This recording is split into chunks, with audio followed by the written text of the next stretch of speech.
We were using the 3D printer to make math models for the local schools around my area. As I was looking online, looking for different models to print out just to test and see, I saw that people were making hands, not prosthetics or not robotics, but just model hands. And I thought that these hands were movable. They had strings on them, tendons, things that moved them, so it was like a toy. People were creating toys with the 3D printing. I had the idea to further develop on that and see if I could make that toy into a prosthetic. I thought it would be a good project to try and work on, that we would add new parts to it to make it mechanical, to make it movable. It started off as a robotics thing. After the robotics part, I thought that if we could somehow put sensors on it, we could make it into a full-fledged prosthetic hand. So it was not more of a fully planned out thing that I started with. I started with making it from a toy to a robotics to a hand. The hand was completely just thought up on the spot. I didn't plan it out or anything. We just happened to build upon to that point. We started off, first we printed the model of the hand. I then tweaked it a little bit, see how the tendons work, the strings that pull the joints back together. I thought we could motorize this. I bought a few servos, which are motors, small motors, to attach into the hand to pull the strings back. We found that it worked really well on how it did. So we kept on developing on that. I modeled the hand around these servos so it encased the motors and it would look like a natural hand. After that, we just kept on developing and developing.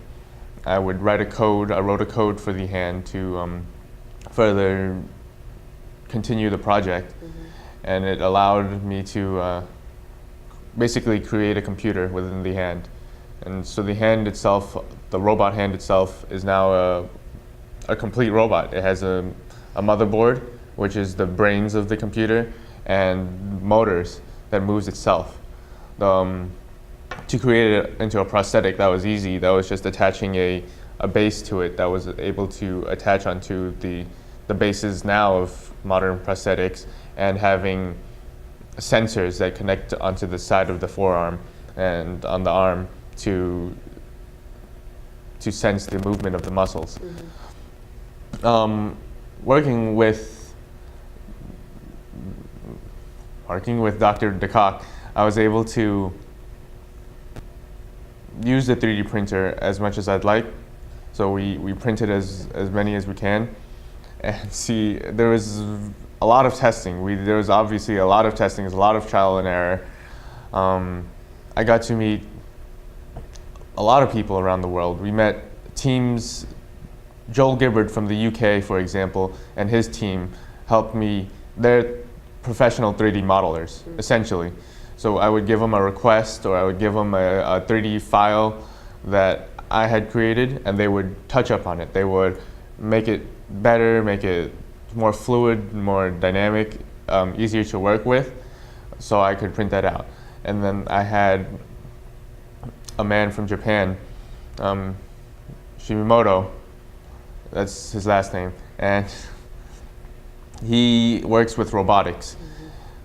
He suggested that his group can develop smaller servos, more powerful servos at a cheaper price that will allow us to be able to create more a wider variety of different robotics with the hand. It allows us to have more flexibility with what we're doing. So this opportunity has been very helpful for me and very eye-opening. I get to see the different areas of the world and to see how they work and how we can put them all together and work on this one project. So after we developed our first prototype hand, I needed something to test it on, preferably someone without a hand. And the best one would be my uncle. He served in the war, so he's in the Vietnam War. So he's aged quite a bit, and he's now a chef, making soups, Vietnamese soups for his own restaurant. Without a hand, he's found difficulty. I mean, he's gotten used to it over the years, but he's found difficulty to create his own foods. He would always need help from an assistant chef or someone else to help cut the vegetables, prepare the food, serve it, all of that. But he would be the one that creates the recipes. So I called him up and asked him to test my hand. He's a little skeptical at first, but I was able to force him to put the hand on and test it on him. That first time, the hand was still a little in development, so it didn't work perfectly, but he was able to hold a knife. He was able to hold a tomato. He was able to hold various things and do it himself. He created his first plate, his first entree by himself, completely by himself, using the hand. It wasn't the perfect thing, but it's a start, and he was thrilled. You should have seen the look on his face. He cried. He was in tears of joy, and so it was that moment that I said I have to keep developing this thing. And so I took it back.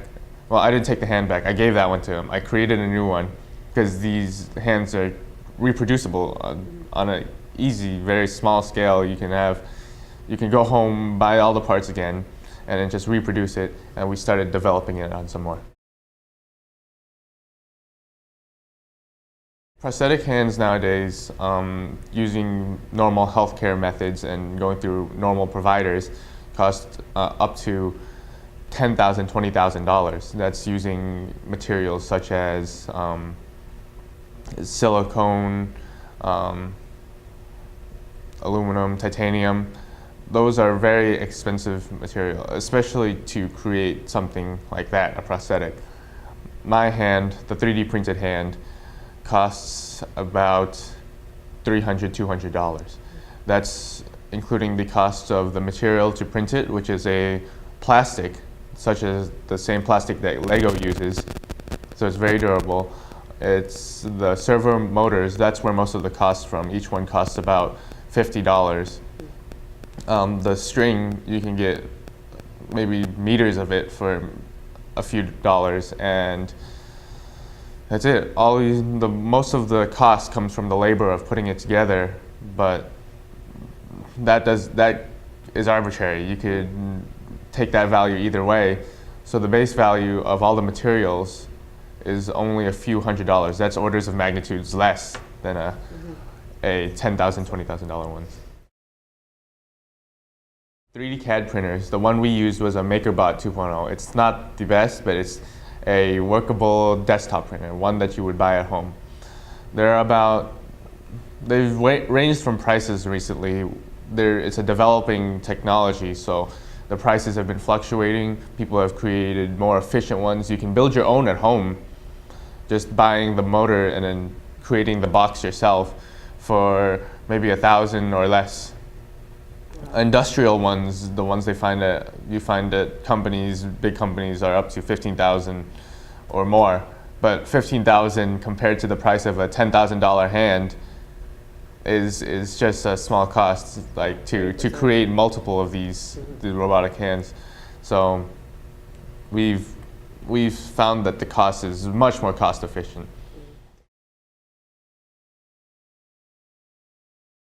So you might have heard recently about a man called Elon Musk and his stance on patents and his company of Tesla. He has the patents for these cars and for these electronics that he's making.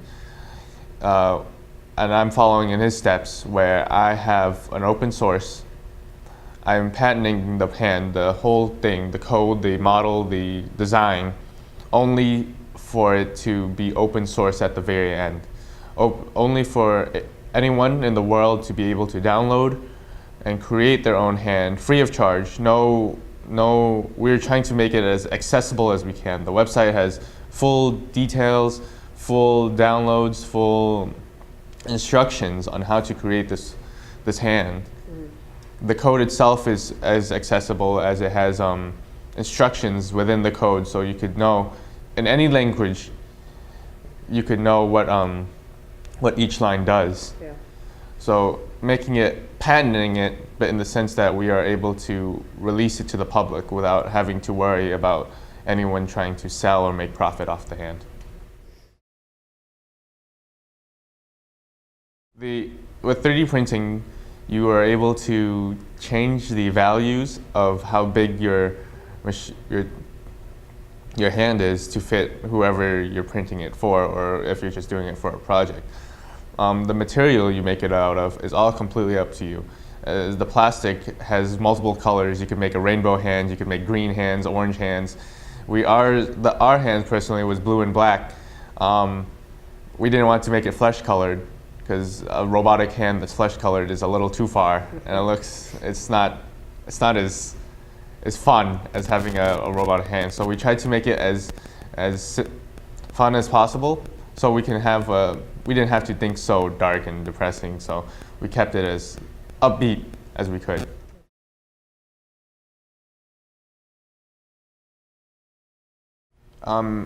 As a first-generation college student, I faced the challenges of I don't have anyone to look to at home for advice about college, scholarships, applications, housing, anything like that.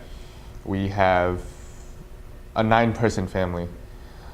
My parents work at nail salons. They came over here on a boat from Vietnam as children of the war, and they just started working completely off of just working at nail salons. And so as the oldest of my family, I had to go through many things on my own for the first time, such as high school in America, and now I'm about to go to college in America, and it's something that my parents have never done. Neither has my whole family. All of them have been in Vietnam. I am first generation of my whole family completely. And so even my cousins who are in their 30s right now, I'm the youngest of the oldest of the family. I'm the oldest of the youngest of my family. And so everything is completely new. I have nothing to base off of, and I'm just going in completely blind off of this. So that's one challenge. Another challenge would be financially. Obviously, we have a large family, and my parents do nails, so it's not the best of money, and I have to figure out financial aid, completely new. I went through my whole year of high school, whole 4 years of high school, not even knowing that colleges actually gave you money. So financial aid was completely new to me. Scholarships were completely new to me. I've never thought that people would actually give you money to go to school. So neither have my parents. When I told them, they were completely blown away that they didn't have to work so much. I'm trying to find a way to relieve them of all the stress that I'm throwing onto them, because I'm telling them, oh, this college costs X amount of money, and they almost faint because it's so expensive. And so I'm just trying to work my way through that.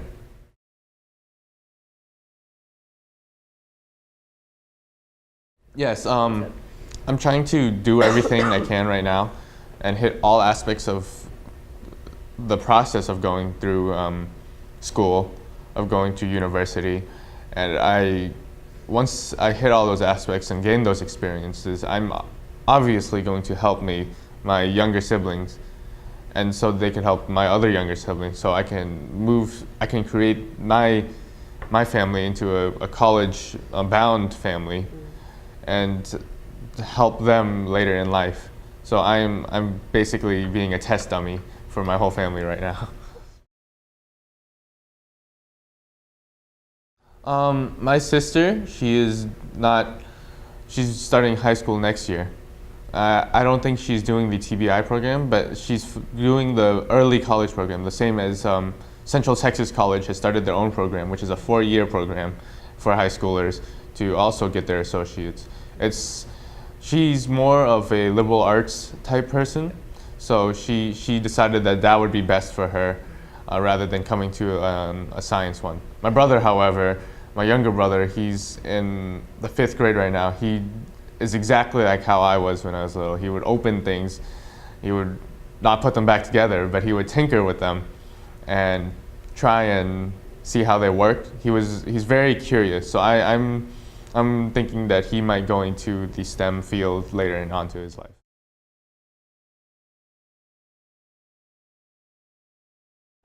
No, I would still be at the high school. The only reason that I was able to build this hand was because of the opportunities here at the Temple Bioscience Institute. And without this opportunity, this would have never come into fruition. I would have never had this thought of, wow, I should create my own prosthetic hand. This was more of a buildup of my first year here was very STEM related with biology, chemistry, and the mathematics. Our math teacher here, Mr. Simpson, the resident math teacher here, is very excitable, and so he has given us the drive to move to do our own things and to work on our own projects. So with that in mind, when going into, I signed up for the research project. Using the research project with Dr. Manita Koch down at Central Texas A&M, I was able to build from there. So really, this is the program that allowed me to create this thing that could be potentially changing a whole field of medical prosthetics. I had to talk to these really high up people. The man from Japan, I'm not going to try to pronounce his name anymore. He is a businessman, essentially. Yeah. He owns a company. It's a small company, not very large, but not very small, a medium-sized company.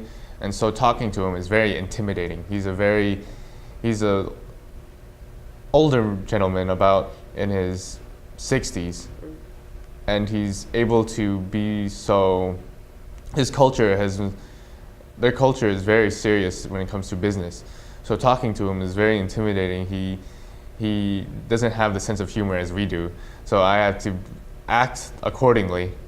And when I video call him, I have to be on my best. I have to avoid using idioms, avoid using puns, avoid using jokes, and I have to talk serious business with him. However, with Joel in the UK, he's very relaxed. He's a very relaxed person. He makes jokes, puns all the time.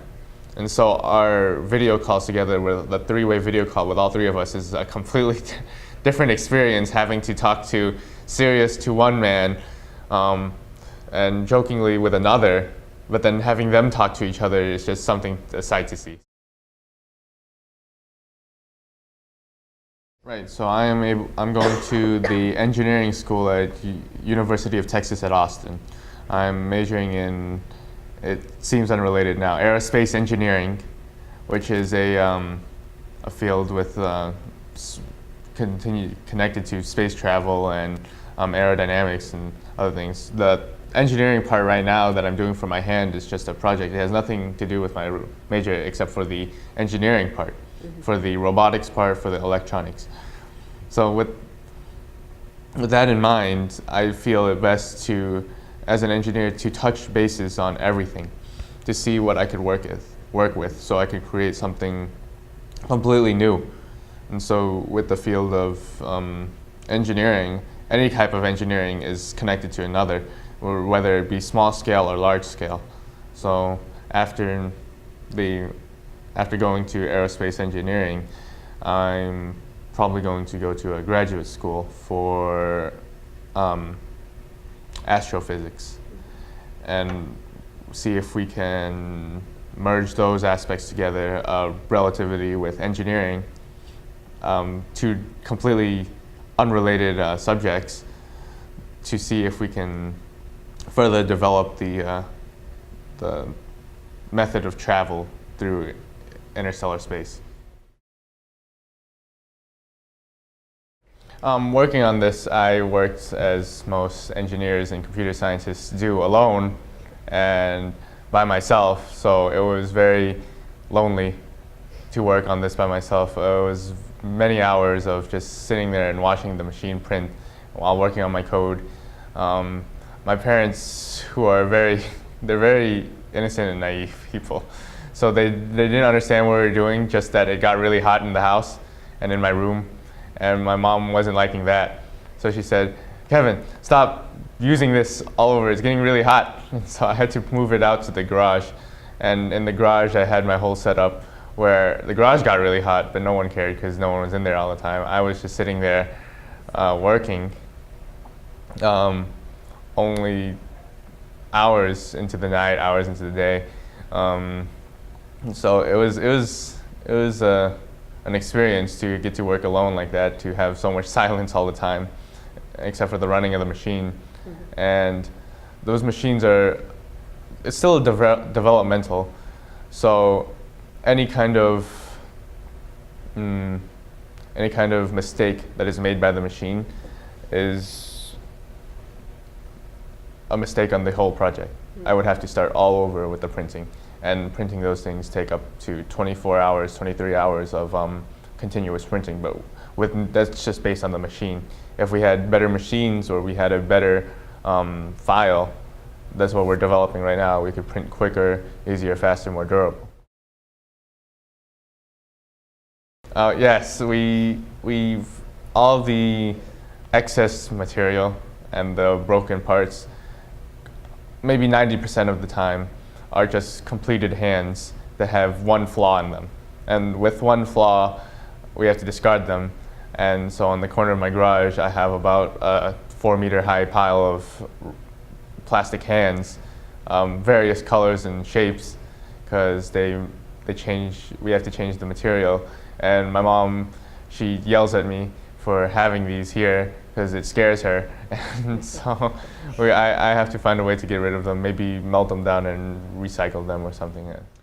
The whole hand itself is modular, and that means that each piece is independent of another, that we can just print it out piece by piece and then connect it all together, just like how you would put together a Lego set. If you lose one piece, it's not the end of the world. You don't have to throw away the whole building. So it's just the same as a hand. If you break apart, these are not fragile, but they do tend to break. There are problems, and you can just go home and print another one. The servos are another story, however, but the all in all itself is the whole hand is replaceable without having to make a completely new one.